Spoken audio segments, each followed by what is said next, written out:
Paano ba? 8 torpe tips sa panliligaw. Shoutout to Evelyn Castillo, David, and Danella YouTube channel. For topic requests and shoutout requests, please like this video, subscribe, and leave a comment down below. Let's start the video. Tip number 1, mag-practice ng mag-practice. Wala kang mararating kung hindi mo susubukan, kung puro katorpehan ang paiiralin.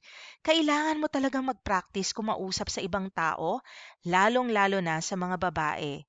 Kailangan mong lumabas sa comfort zone, ika nga. So it will be awkward sa umpisa, no? Baka mautal-utal ka, pero lahat naman ng lalaki nag-uumpisa sa ninenerbiyos sila. Over time, 'pag nakita mo naman na hindi naman nangyayari yung mga kinakatakot mo, hindi ka naman nasasampal ng babae, magre-relax ka rin at magiging natural din 'yan. I-challenge mo ang sarili mo na kausapin mo ang crush mong babae. Kung hindi mo pa kaya, mag-practice kang kumausap ng ibang babae na hindi mo masyadong ka-close o kakilala. Sa umpisa, pwede ka lang magtanong muna, ano ba ang oras, o di kaya something factual no, na hindi naman nakakahiya. And over time, pwede mo mag-try mag-make ng small talk. Kunyari, Miss, alam niyo ba kung saan maganda kumain dito? Or, Miss, mahilig ka ba sa volleyball? Ewan ko, kung ano man yung, gusto mong itanong or, "Miss, madalas ka ba dito?" Ganyan. Tingnan mo lang, mag-aral ka din ng mga pick-up lines o ng mga good conversation starters, makikita nyo yan sa internet. Mag-practice makipag-chat, magpakilala, makipag-flirt, o maski makipag-date sa babae. Hindi ito magiging natural sa umpisa pero kaya ka nga nagpa-practice dahil practice makes perfect. Maaari kang humingi ng tulong at payo mula sa mga kaibigan mong babae o di kaya sa mga kaibigan mong lalaki. Tip number 1, mag-practice ng mag-practice. Tip number 2, yayain ang crush mong lumabas ng kayong dalawa lang. Kung nagawa mo na ang ibang mga tips, mas madali na para sa'yo na maging komportable sa kanya at ayain siyang lumabas. Pwede mong hindi i-consider na date ito dahil maaari siyang ma-pressure o mahiya sa'yo. Pwede mong ayain na lang siyang manood ng sine, kumain sa labas, o magkape. Mas mainam kung sa first few dates ninyong dalawa ay kung ikaw ang manlilibre. Kung gusto mo ng bonus na pogi points, maaari kang magbigay ng flowers sa kanya. Di kaya pwede rin ikaw magregalo ng stuffed dog o stuffed toy o chocolates. Dito magiging malinaw sa kanya na gusto mo siya more than a friend. So kung magreregalo ka man ng bulaklak, hindi kailangan bouquet. O yon, for a first date, lalo na kung torpe ka, okay na yung isang flower. Kung hindi mo alam kung gusto ka niya, pwede rin bigyan mo siya ng tsokolate. Mas safe yon at hindi awkward. In case na hindi ka man niya gusto at friend lang ang tingin niya sa'yo, at least hindi masyadong jahe, then a flower. Pero magandang magbigay ka ng chocolate o ng flowers para lang alam niya na hindi ito casual na friendly date na interesado ka sa kanya. Tip number 3, ayusin ang iyong posture. Dahil alam nyo, nakaka-affect din to sa confidence nyo bilang isang lalaki. Fake it till you make it, ika nga. Posibleng hindi ka pa confident ngayon pero kung gagayahin mo ang posture o kilos ng mga confident na lalaki, ay marirealize mo na hindi naman pala nahahalata ng ibang tao kung confident ka nga o hindi. So, just pretend and act like. Maghanap ka ng role model. Sino ba ang actor o role model na kilala mo na sana ganun yung asta mo, 'di ba? Parang astig ka. So, gayahin mo lang muna hanggang sa maging natural ito para sa ang pinakamadaling baguhin para maramdaman mo ang confidence ay straight body posture, no? Shoulders back, straight back, and then eye contact, no? Alam ko mahirap ang eye contact lalo na kung crush mo ang babae, pero praktisin mo lang paunti-unti. Titigan mo siya sa kanyang mata, tapos kung medyo awkward, pwede ka naman tumingin tumingin papalayo uli, tapos aminin mo lang na medyo ninenervyos ka.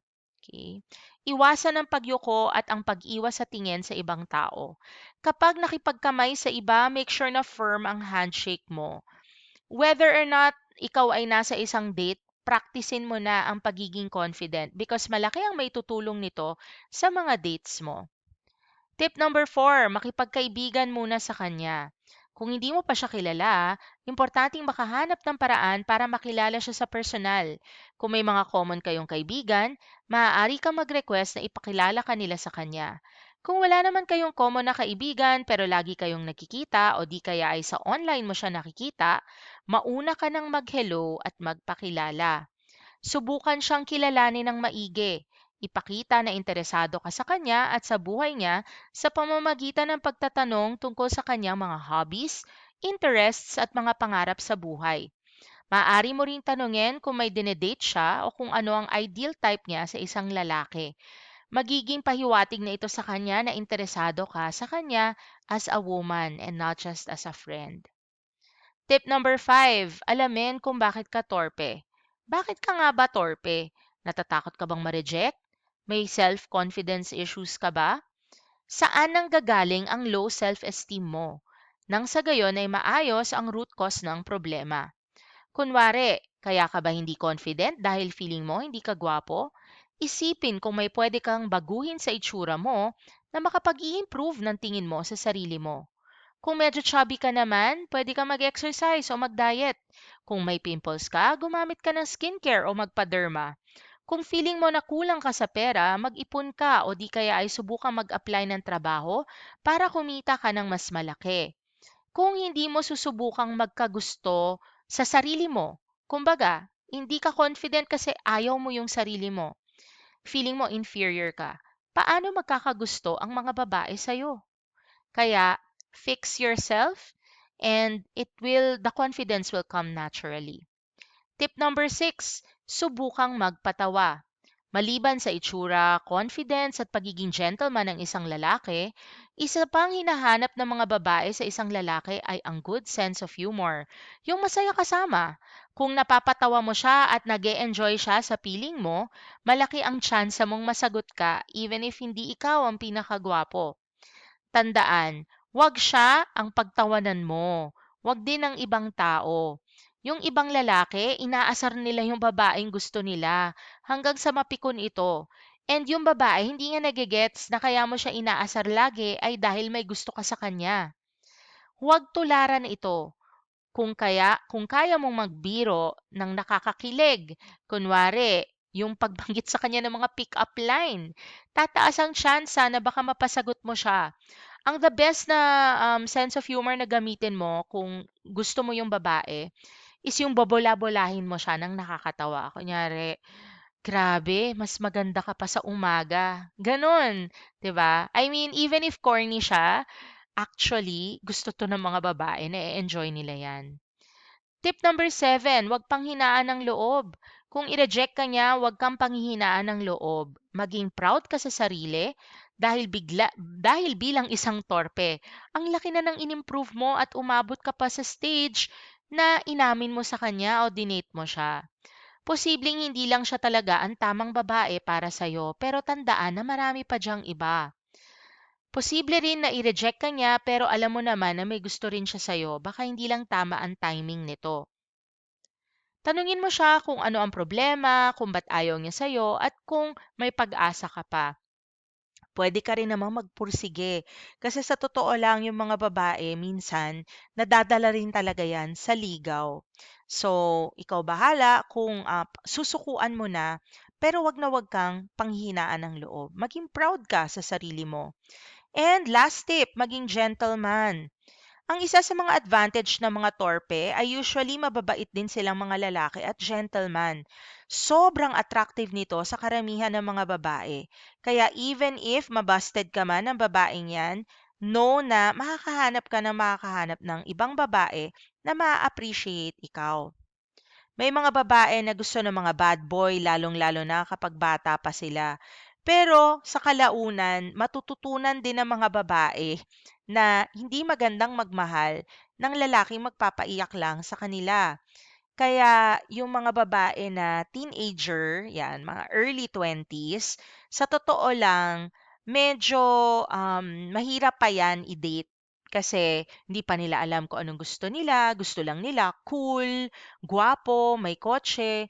Pero mga 25 and up na babae, nasaktan na yan. So, mas madali na ang chance na maliban sa itsura mo, maliban sa laman ng pitaka mo, ay titingnan niya na rin ang pagkatao mo.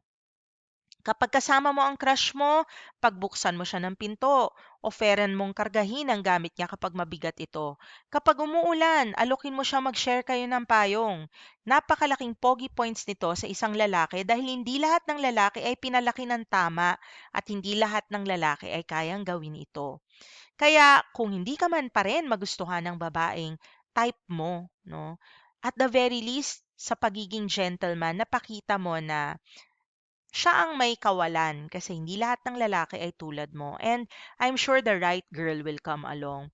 So kung naghahanap ka rin ng opening kung paano mo siya makikilala, part of it is just by being a gentleman. Pagbuksan mo siya ng pinto, kung nakita mong may dala siyang mabigat, no, mag-offer ka na tulungan siya sa binibitbit niya. O pag umuulan, mag-offer ka na mag-share kayo ng payong. And automatically, at least, no, may first contact ka na dun sa babae.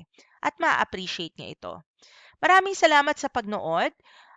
For topic requests and shoutout requests, please like this video, subscribe, and leave a comment down below. And we hope to see you in future Paano ba Tagalog how-to videos.